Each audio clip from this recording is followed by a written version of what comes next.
Cool. Thank you, Maura. Yeah, thanks, people. Hello. And thank you all so much for coming this evening. Amy. Yes. Hello. Hi. Hi. How are you? I'm wonderful. Hello, everybody. Beautiful crowd. Thank you. So, let's talk. Let's do it. I think I am really excited that you're here, really excited that we were able to take this fantastic exhibition that CAM St. Louis put together. And really, at this moment, I also am really happy to be talking to you and sort of hearing from you and giving our visitors a chance to hear more about you and your path and how you sort of got to art. So maybe let's start there. When did you know this question, when did you know you were an artist? Like that, I always say the second grade, because I say that I don't feel like I chose art, I feel like art chose me. And it's one of those things that I was just good at from the beginning, and it also offered me the alone time that I liked as a little girl. I was like very self-conscious and like just, you know, when I was in the first grade, we would have the option of going out to recess or staying inside, and if you stayed inside, you would get one of those pieces of 3 cents bubble gum, like that would be a treat while everybody else went outside, and I would always choose to stay inside and draw. And so it's just, I don't know, it was just inside of me, and it took a while for me to discover what it meant, but I think I was in the second grade, and I was already like drawing pictures with my vocabulary words and stuff like that. Yeah, and as you got older, were there works of art or artists that you sort of looked to as you were starting to develop and really figure out what type of art that you wanted to make and things that you were interested in? Yeah, I mean, so I was born in '73, so obviously I was looking at encyclopedias. So there wasn't much there to draw me in, although I spent, you know, hours like thumbing through, you know, Michelangelo, you know, Leonardo da Vinci and those guys. But when I was in the 5th or 6th grade, we went on a field trip to the Columbus Museum, where I'm from, Columbus, Georgia. And there was a retrospective of an artist who's also from Columbus, who I just only met a couple of years ago. And his name was Bo Bartlett. And so that was, I tell people, the first time that I had ever seen a painting with a black person in it. And I kind of like froze in my tracks, but I had that experience by myself because I was also the only black person in my class. And so I was just really moved by it. It was called Object Permanence, and it was a painting that he had done of himself as a black male. Mm-hmm. And it just, I knew in that moment that I wanted to make those kinds of paintings, and I wanted them to be that size. They were large paintings of people, and at that age, that's what I thought being an artist was like being able to render this figure realistically. And so that's always been my goal, because at that point I hadn't really been exposed to anything else but that kind of art. Yeah. So yeah, that was like my seminal moment. Nice, and that's the painting that we're seeing right now. And was there ever a moment during this figuring out and the developing that you moved to abstraction, or you thought about abstraction? I did a little bit in graduate school. The work then was like really embarrassing, is what I say. Like, if you look at stuff 15 years ago, you're like, I don't even know how I got into grad school. Yeah. But, embarrassing how? It was just so bad. I mean, it's just like, and people bought it too. And now I'm like, wow. You know? But so I studied with Grace Hardigan, who was, you know, a well-known female abstract expressionist. And so a little bit of our conversations kind of bled into my work. And so I was always figurative, but I would treat the surface with in different ways. So, you know, I would paint a figure, and then I would paint the whole canvas black on top of the painting that was already finished. And then I would like maybe ball up a t-shirt and like dab it off, so it would have like kind of a lace looking, you know, transparent front, you know, but that was as abstract as I got. Yeah. You know, I love it, but it's just not. I don't like busy art. It's not that I don't like it; I can't make it. Yeah. Like my constitution is that of organization and just being like really tight and things being pristine, and so I think that's why my paintings kind of are the way that they are. Because as much as I like to look at it, I can't leave a stroke unfinished. You know what I mean? Like I'm a blender to a default. It's just like I have to make it smooth and pretty. So, but I really enjoy. I have my favorite artists that I love. Yeah. And so throughout your process, do you want to talk about these two images? Yeah. So I just recently did a talk at the. What was it? I think it was at the MoMA. I can't remember now. I think it was the MoMA, and it was about the expansion of photography. And my work starts with photography. I find my models and I photograph them. And so when I started to think about and consider the history of photography versus the history of painting, especially for Black people, I began to realize that photography was our version of these aristocracy paintings that you see in history books, because it was a way for us to become authors of our own narratives and present ourselves in the ways that we wanted to be seen. And so I found these two images. The one on the right is an image of a photographer. His name is Jun Lee, and he has a Tumblr called Fade Resistance, and he finds orphaned photographs of Black people, Black families at estate sales, and he posts them on his Tumblr in hopes that they'll be claimed. But it's just a way to document, our narrative, and juxtaposed to this. So I don't know. It feels like the same thing to me when I saw it. Yeah. And do you sort of, as you're thinking about your subjects and seeing people, what are you looking for when you feel like you stop someone and you ask if you can photograph them and you tell them that you're an artist? What are you looking for, or what grabs you? Yeah, and I've answered that question 100 times. Sorry. I always feel like I'm not exactly explaining it right. Yeah. Because it's just something about them. I can't really say I just know it.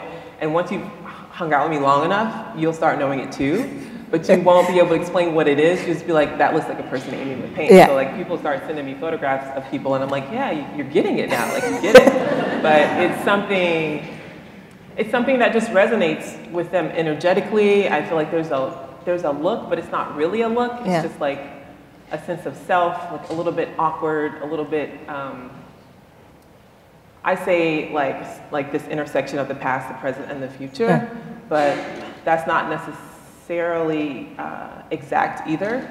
But I don't know, it's like seeing your soulmate. You're just like, that person just resonates with me. There's some energy and something that feels like there's a connection. Yeah, so it makes it really difficult it's hard to find people, because I have to I had a model call for the first time, which is kind of weird, but for the most part, I'm just driving up the street, or I'm at the grocery store, and I'll have to I'll be at the airport and have to run up to somebody and be like, hey, look, so this is my thing, this is what I do. I don't want to paint you naked, it's not that kind of art, and for the most part, it works out, and I usually get a phone number and an email, and that way I can send them my website, and then I usually call them. It could be in a week, or it could be a year later. It kind of just depends on what's happening in the studio at the time. Yeah. But I just collect people so that I just have them when I need them. Yeah. And I imagine now it's probably a little easier to convince people, or at least they're like, yes. They're like, yeah, so we do it for free. No, yeah, they're excited. It's cool. Yeah. And so I think also one of the things that sometimes when an artist has a moment where their work becomes more well-known or sort of enters into the popular culture, there's this idea that, oh, this artist was just discovered or found, but we all know, that's killing me, man. And it's just not true, right? Because she just got discovered in 2018. I'm like, what? I've been hustling my behind off since 2002, y'all. Somebody wrote, she started painting in earnest at 42. I just turned 45. I didn't make this happen in 3 years. I mean, that would be a story in itself if you did make it happen in 3 years. But it's really, romantic, but it's not the truth. But when you look at those works and some of those works from the early 2000s and sort of look at the work now, what do you see? Do you see a difference? Do you feel like they're there's a change? Yeah, I mean, I think, obviously the more you do something, the better you get at it. So I'm definitely a better painter, and I continue to grow and get better. In the beginning, when I was really trying to figure out, what I call my brand, I lived for a year, like in the studio, but not really making work, because I was trying to transition from the awful graduate school paintings to like what I knew would ground me within an art historical narrative. So I felt like I had to be really specific, but it also had to be something that was very authentic and relevant, and something that I knew I could expound upon like for the rest of my life. That I wouldn't, that wouldn't like putter out. And so the short story is that after a year of like trying things and failing and making paintings and covering them over, I had gone to the library because I had just started processing these ideas of like, the kind of limitations of our narrative as Black Americans, and like just the way the stories are written. And so I went to the library to look for just books on anything outside of the dominant historical narrative. And our library in Baltimore really didn't have anything. And so I ended up checking out the movie Big Fish. And it's one of my favorite films. I'd seen it once before, but for some reason when I watched it that evening, it clicked for me. And it was, when people say light bulb moments, it felt in my brain like somebody cut on a light. I felt it go boop, and I'm like, this is it. You have it. Yeah. But it was seeing those narratives within this movie. This father is telling his son these different stories about his life. He was like in the Vietnam War or something like that, jumped out of an airplane, landed on a stage with a two-headed woman who he had an affair with these like two Siamese twins, something like that. He had a friend that was a giant. It was like all these different kinds of narratives. And I realized that, after spending a year looking at art and walking around and trying to figure out where I could fit into this, and what I wanted my voice to be, that's what was missing, was just images of Black people just being themselves and just being Black. And so that's when I really started to relate what I was doing to, those daguerreotypes and those images, the black and white images that you see in the late 1800s, early 1900s, after the invention of the camera. Yeah. And was that sort of the decision to sort of say, you know what, this is what I'm doing. I am painting Black people, but Black people being Black themselves confidently. Yeah. Was that something that you felt, was there any moment where you sort of struggled with it or wondered if, okay, is this going to be a thing that as an artist I can make a living on? Like, is there an audience for this? I knew, wait, was there an audience for it? Yeah, and was it something, so knowing that it was what you needed to do and what you wanted to do, was there a concern like, okay, can I sell this? Can this be a way that I can continue to? I don't know if I was thinking about that at the beginning, but I did know I had something special. Yeah. And the whole idea of like what the work was going to mean didn't really come to fruition until, maybe like 4 paintings into it. And then, you can step back and look and see what you have done, and you really have a greater understanding of like what it's going to mean historically, and what it means in present day. So yeah, I didn't think about that yet. I think I was just excited that I found that you had figured it out. Yeah, I knew I had something good. I knew I just had to keep painting. Yeah. And I was really protective of it. Like I didn't post it on social media or any of that because I'm like, I have to keep this a secret until I'm like ready, So it was a few years before I actually like started letting people come into the studio and see the work after I had like 5 or 6 paintings in. And then I let people come in and we had conversations about it, and that's when it really started to come together. Yeah. So, can you talk a little bit about the props and the different things, like for example, the image that we have up now, and sort of where those are coming from and how you were pulling those together with the photographs that are Well, in the beginning, like this is the earlier painting. This is, probably the first 2 years, and again, I was really thinking about that movie and this kind of fantastical narrative. And then as the work progressed, I realized like I can't always dress them in costume, like that's almost going to be impossible. Yeah. And that every person can't have a prop because then it's going to feel contrived, after a while. So I kind of allowed myself to to break away from that. But and the work just started to transition because I realized that these kind of archetypes that I thought I was making up were walking around and living in the world already. You know what I mean? They just needed to be documented and put in a museum for other people to see themselves. Yeah. In, creating mirrors.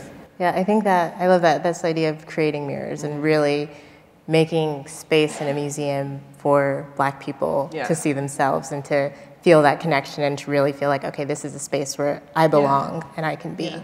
And somewhere, I say now, like somewhere where it's a place where you can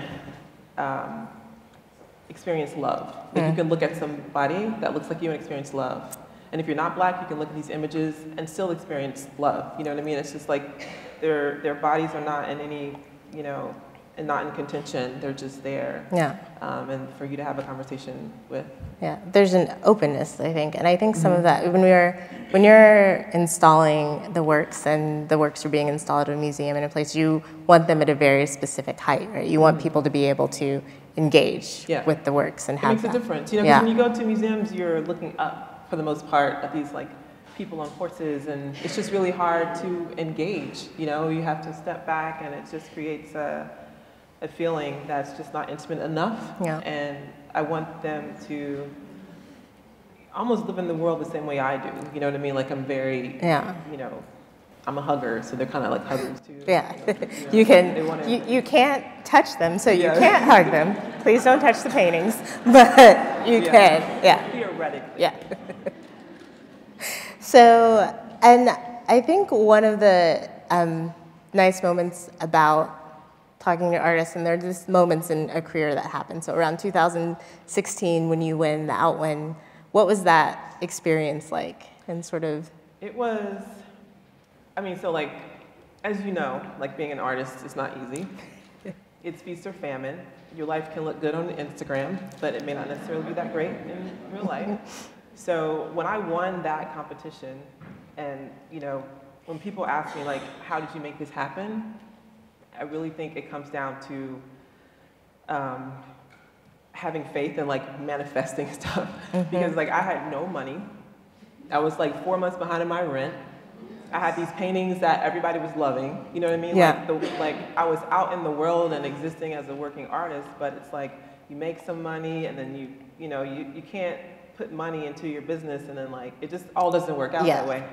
And so I went down to the National Portrait Gallery. I had to like borrow gas money to get down there.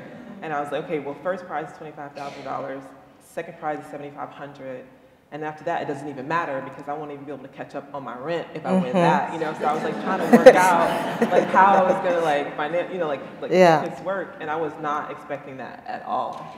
But again, it's like when you're working on something and you're putting all of your energy into it, if you're working that way, then you're gonna end up at the precipice of, you're about to fall into the deep dark cave, and then like something happens, and that was that something that happened because at that point I was like, I need representation. I think Monique and I had just started working together, so I had a show coming up with her, so like things are starting to come together, but you need money to make money. You need money to make money. Yeah. And so that was like the miracle. It was just a miracle. Yeah. Like, so many miracles happened. That was the first one, and it put me on an international stage. That was the second one actually. The first one was New American Paintings, and that happened like in 2009 or something like that. And so just little bit by little bit, things started to come together. But that was like the big thing that brought it all together, because I knew the work needed to be seen by the world, and that was that moment. Yeah, and this is the painting that won, correct? Yeah. Miss Everything. Miss Everything, yeah.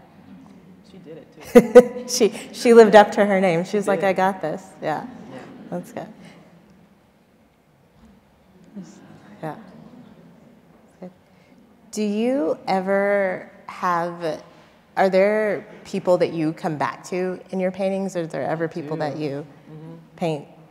Yeah. I painted him twice. When you go into the galleries and you see the guy with the cowboy hat and the American flag shirt, same guy. So I photographed him that day, same outfit, but just changed a few things around, like glasses, and he had on the hat. But the shirt he had on was just like a white shirt and black jeans, and just figured it out, like what I wanted to do with this one. It took me a minute. It took me over a year to finish this one because it was just like I couldn't make up my mind about, like, I guess something, I can't remember. But and then when I was thinking about. I was just thinking about like all the police killings, and I was thinking about the idea of my own Americanness and how, you know, growing up in the South, I never really thought about my Americanness until really Barack Obama became president. I think everybody kind of got it when Michelle said, you know, I'm finally proud of my country, because I finally felt connected to it, and I was like, oh, this is where I was born. You know, it doesn't feel like a foreign place anymore, because I felt connected to someone who was connected to it. So the flag painting was really about that, and it's called, my titles are long, so I have to like remember them, but there's the, wait, it's something. I think that one is, I think I have it actually. Is it what's inside of him doesn't care to be known in the minds of those that diminish its presence, right? And so for me, that was really powerful in that moment, because I really feel like, you know, anytime anybody talks about, you know, how our forefathers built this country, it's like they just completely ignore the fact that they didn't do it by themselves. Yeah. You know what I mean? And so like they robbed me of that feeling, you know, and so I was really wanting to just process that. Yeah. Can you talk a little bit more about your titles and sort of this idea that they are long and there's a lot in them, almost as much as in the paintings, right? Almost as much to look at and to spend time with. The titles also give you that moment of reflection and really able to think about how that connects to you as the viewer, but also the painting in a way. So when I first started making these, there was like a catalog at the Studio Museum, and they wanted to pair an artist with a poet. And so they paired me with this poet, her name is Shayna, and she wrote a poem about this painting that's now called Well Prepared and Maladjusted. It's the girl with the bow tie and the polka dot shirt. And that line was in that poem. And after I finished the painting, it was like a year later I finished the painting, and I said, this fits it perfectly. It was just such a great title, but that was when I was like, I have to follow this up with like something even better. Yeah. You know? And so for a while, my sister, who's a creative writer, she was helping me, because when I finish the work, it's just really hard for me to, if I had to name them myself, it usually takes me about 6 months to come up with a title. Wow. It's like, and then when I'm rushed, I come up with titles, and then I change them 6 months later. So I'm like calling the collector, like, so look, this painting is no longer called this, it's now called this, you know? Because it just takes some time. But when my sister fails me, because she doesn't always like give me what I want, I feel like Toni Morrison and Alice Walker, I illustrate their words. It's like I can literally just Google Alice Walker quotes or Toni Morrison quotes, and like I find the perfect title. And I've even named a whole painting after Lewis Hill Clifton poem. I mean, it just works, because what they're saying is what I'm saying. You know, it's like it's the visual rendition of their words. And so that happens a lot. But I just wanted them to be powerful, to be descriptive, but also not just give it all to you. Yeah. You know what I mean? I think there's still some mystery there. There is, because there's a way of you want to know what it is, so you spend time, and you're right, it doesn't give it all to you. I think the paintings, though, are, in a way, they're like that as well, right? Because you look and you can connect, but you don't know everything. You don't know everything about these people and about the people in the paintings. And there's no background, which is why I really like that liminal space, because you can't read anything into it. It's like a person being on a stage in a dark room giving a monologue, and you just focus on them, you know, and the eye contact is necessary. Yeah. I'm just gonna keep flipping because I enjoy looking at this. I said that, and now it doesn't want to work. I forgot the title of that. Yeah, well, I think that would be a skill, like if you could really remember the titles too. All of them just like... Okay. This one is Innocent You, Innocent Me. That's 4 words. I got that one. This is one of my favorite ones too. Yeah. What makes it one of your favorite ones? It's kind of like my tribute to Michael Brown, Trayvon, you know, just a way for me to do it without being so literal, you know, and speak about the innocence of these young boys. Yep.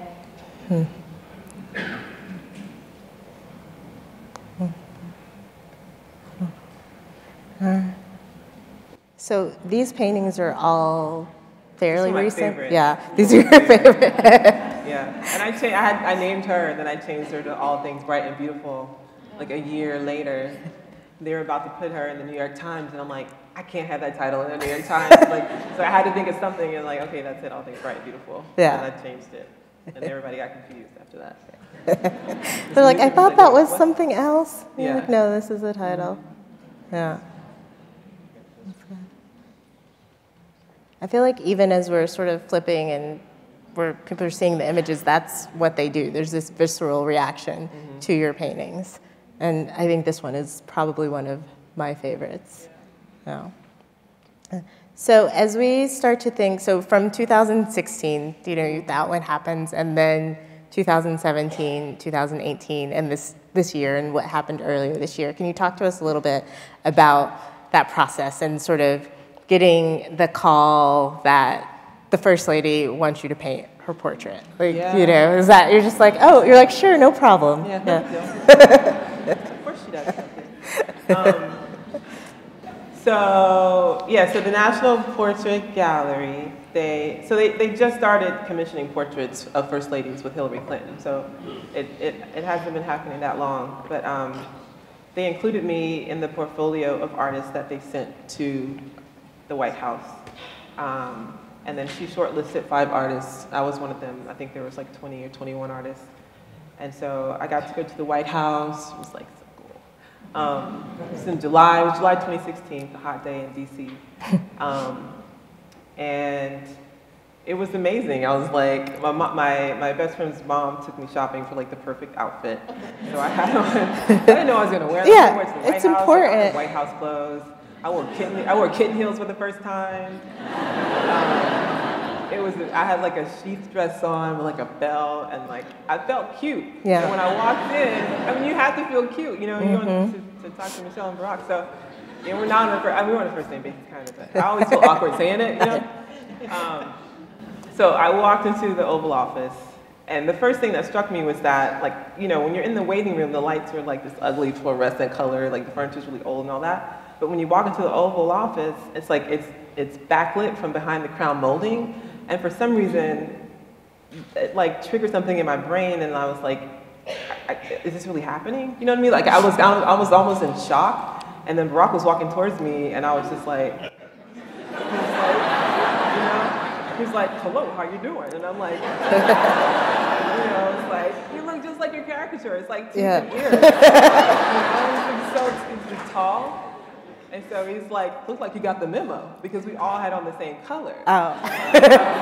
But of course, when you're nervous, I didn't get the joke. So I'm like, what are you talking about? And so we sat down and talked for about a half an hour. I have no idea what I said. I was too nervous, but it was amazing. Like they were kind of fighting over me, and I enjoyed it. You're like, oh, it's fine. Yeah. So I was like, no, honey, this is not for you.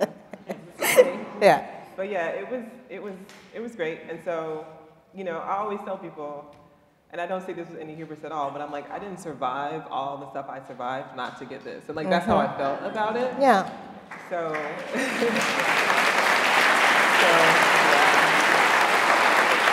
so I just waited. I did that and I just forgot about it. Like, I'm not going to think about it anymore. And then they called in September. I was in my studio working. I had a deadline for a show with Monique, and then they called and they're like, are you sitting down? I'm like, I don't sit down. Like, just tell me. And so they said, you got the job. And I was like, yes. So I tend to be super calm when I'm not supposed to be, you know? So I was just like, all right, this is cool, this is cool. And then I sat down. I have a dog named August Wilson, and I picked him up and put him on the couch, and I'm like, your mom's gonna be famous, and so are you. He has no idea how he's been in the New York Times 3 times. Yeah. And like, He's I'm like, I do every shoot with my dog because I'm like, he's gonna be famous. So yeah, it was great. It was nerve-wracking. It was like when the unveiling happened, I was glad it was over because it just was difficult to carry around that secret for a year and a half, and nobody was supposed to know. And then like when it did make the news, it was like a leak. It wasn't even like official. You know what I mean? Like one of the donors probably ran their mouth. So, because this is exciting. It's like good news. It's like hard to keep good news. And it's like I told my mom, I'm like, you can't tell anybody. And like we're in Miami, Florida. I took her on vacation for Mother's Day, and she's in the elevator, and the guy's helping us carry our luggage up, and she's like, my daughter's gonna paint somebody famous. And he's like, who? And she's like, you know who she is. And I was like, this is not my mother, I'm her nurse, and she has dementia. I was like, what are you doing? She was so proud. Yeah. So maybe your mom was the leak, then My maybe. mom probably, she called me, she's like, I didn't tell anybody. Yeah. But yes, it was great. It's been amazing. She didn't think it was gonna happen. Like Barack said to her, he's like, you must be really proud. And she said, well, I have to be honest with you. I didn't think this was gonna happen. And he was like, He's like, yeah. She had no clue. But now she's like driving the bandwagon. Yeah. Yeah. And so just in that time, in the time that has passed, do you feel like your work has, that process changed you? Well, yes, but changed your work and sort of changed how you think about it and come out your paintings? Yeah. Yeah.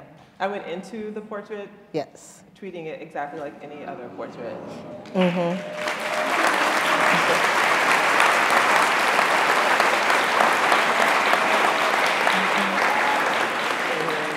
So weird. Because I you know, you don't change, you don't do that. Like you try to change something and it messes up. And I did change one thing. I was like, I'm gonna do it on linen instead of canvas. And then I stretched the linen. And then I was like, wait, do I have to use pig skin? Because I'd never used linen before, like pig skin glue or whatever. And so I decided, like, no, I don't have to do that because obviously they did that because I didn't have acrylic paint. So I painted it, like the canvas 8 times, like, you know, you're supposed to put 8 coats of gesso on. And then I was like, I had all this self-doubt, and I started calling people, and everybody had something different to say. And I was like, you know, so so then I emailed Bo Bartlett, and I was like, hey, so, you know, like, do I have to use, can I use acrylic on linen? And it took him a day to get back, and by that time, I had so much self-doubt that I just, like, pulled it off. Yeah. And then I got the email, like, 30 minutes later, like, no, it's fine. So then I had to, like, go buy more linen, and then re-stretch it, and then, like, re-gesso it. Yeah. And, like, that's when you just, like, keep it the same. When you realize, how to change it up. But yeah, I just had to treat it like I did anything else, because it's just, I had to forget it was her, and just, like, make it a regular portrait of a regular person. Yeah. Yeah. Super easy to do. Easy. You know, no pressure. No pressure, none at all. You already know you're not going to make everybody happy. Right. Yeah. You know what I mean? And she was already like, you know, I feel bad because we're throwing you guys to the wolves. You know what I mean? It's like we get criticism, which means you're going to get criticism. And like, are you ready for it? And I was like, I'm ready for it. And like the first bad email I got, I was like, you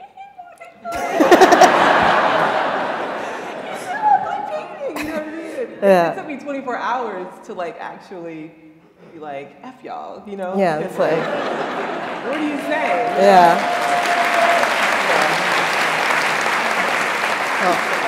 Because I think it's healthy to have a little bit of self-doubt. Yeah. And I have like a healthy dose of self-doubt. And so like, it's just enough that I was just like, maybe they're right. Maybe it's awful, you know? Yeah. But I was like, no, I didn't get here because it was awful. And she loved it. Like her email to me after she saw it was like all I needed to hear, so. Yeah. Awesome. Yeah. I feel like this is a good moment for us to open it up for some questions.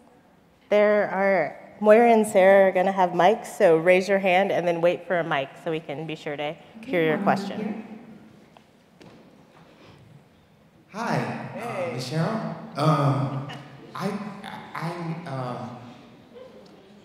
I'm only 45. So, I wanted to ask about your skin. I've heard a lot of adjectives attached to it. I just wanted to hear where it derives from in you. Is it consistent to you? Do you feel like there are gradations in it? It's gorgeous, obviously. I also was really curious about your use of fashion in the portraits and how you use the skin to allow you to express, perhaps, something through the clothes and the color and the whimsy. Yeah. Well, when I first started with the grayscale, I was actually doing it in grayscale and then like putting the washes of color over it, like, you know, making it brown after that. And I did that once, and then I realized that I didn't like it. So then I would like kind of stop in between, so like the gray would kind of show through. And then this is when I was like still in the beginning of like trying to figure out what exactly I wanted these paintings to be. And then by the second one, I realized that it just looked good. The colors were really bright in the painting. It was like a red background. It was a painting of a girl standing on a bar, and she had on a long quilted skirt. And I realized that it just worked. I mean, for me, everything is aesthetic first. So it's not, I don't go into anything with words. I wasn't thinking about what it meant. It was just like, this makes a really beautiful painting, and I like to make beautiful paintings.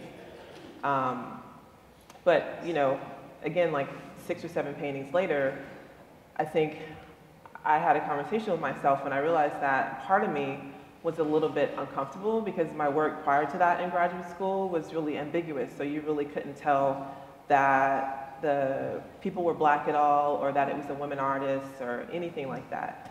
And I didn't want the work to be marginalized. I didn't want it to be strictly about one thing. Like, I didn't want it to be about identity or just anything like that. I didn't want to be relegated into a corner or a book.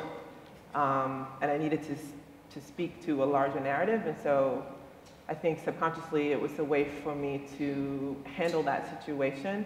And of course we look at each other and interpret each other through our phenotypes anyway, so there's no way to rid ourselves of our blackness. Like, that's not the idea. But it was just about a different kind of presentation, and I think that it allows the paintings to be internalized in a different way, and not exactly by black people, but by other people. You know what I mean? It's like these paintings are in a space that normally is filled with white faces, and I just needed it to sit differently, and I just don't think they'd be as good if they were brown. And I wanted them to have a bit of otherworldliness too. And again, it's like the past, the present, and the future. So I started using the grayscale, and then I started doing visual research and finding the photographs, and then I realized like this has something there that I can, you know, bite my teeth into. But yeah, that's kind of it. Yeah. Mm-hmm. Cool. And then the fashion. Oh, fashion. Sorry. So I don't really, I wouldn't call it fashion. I call it more like costuming. Mm-hmm. I mean, I feel like for Michelle, it was definitely fashion. Yeah. Because I had to work with her stylist to pick out, you know, we started with 11 dresses, and then I narrowed it down to 4, and then we narrowed it down to 2, and then the day that I photographed her, I just chose to photograph her in this one because it had all the meaning that I wanted it to have. I didn't want the dress just to have a pattern. And when I looked at those patterns, I thought of the G-spin quilts. I thought of quilting. I thought of like the Underground Railroad, the coding and stuff like that. So that's why I chose this one. But for the rest of them, I consider it almost costuming versus fashion.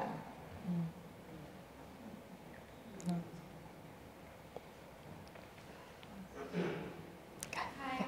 First, thank you for coming. My name is Jerry Merchant. I'm a painter as well, and I kind of wanted to ask you about how you got over your self-doubt as a creative and just being vulnerable as an artist and putting your work out there for so many people to consume and cast their own judgment. How I got over my self-doubt? Mm-hmm. I'm not sure I ever have. But you just, you come to a point where you realize that like what you make is just what you make. You know what I mean? I feel like when you're in school and you're in graduate school, it's really about figuring out what your art DNA is.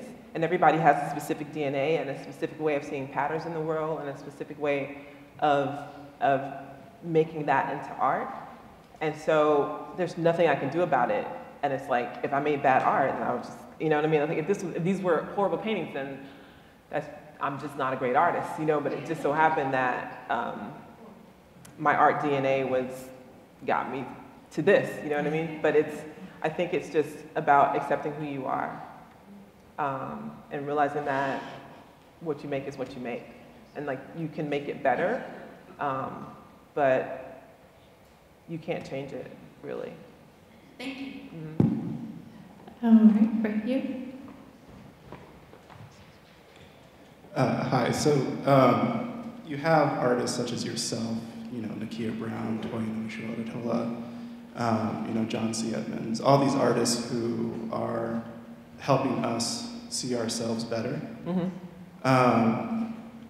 Something I think about is like, you know, like we seem to be in the midst of something like great happening as far as representation goes. Mm-hmm. And so my question is like, you know, like 50 years from now, like what do you think that movement's going to be called? That's a good question. Because we're having this conversation. Like I was just talking to Kenya Barris on the phone because he wanted to have a conversation about art and that kind of movement on the episode of Blackish. And I'm not really sure. It's just like we're in it, you know what I mean? And it's like hard to step outside of yourself and see what's happening. I think we're really, because it's been maybe happening for the past maybe 8 years, I would say, that we're really starting to see that there's like this thing that's like coming to fruition. I don't know what it would be called. Did we get to name it? Of course. You can come up with it right now. Just do it right now. It's fine. Names movements. I don't know. But I mean, I'm happy it's happening, and people ask, you know, do you think this is a trend? And I say absolutely not. I think right now Black artists are making some of the most powerful. We're making some of the most powerful work in the world, and that's why we're gaining relevance. And we've been relevant, and the rest of the world is just catching up. Yeah, you know? There you go. Yeah.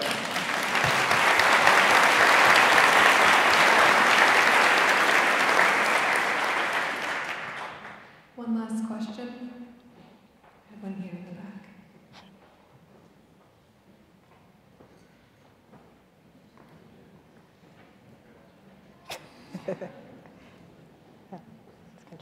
Hey, thank you for being here.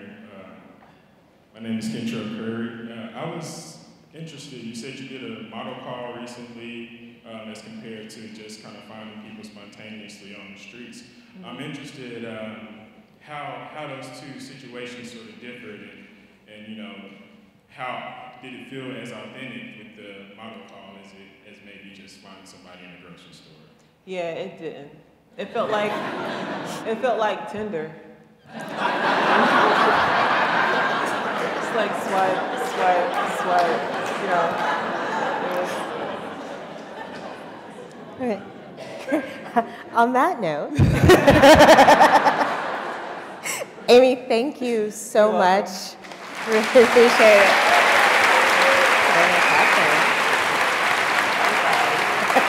Oh, yes.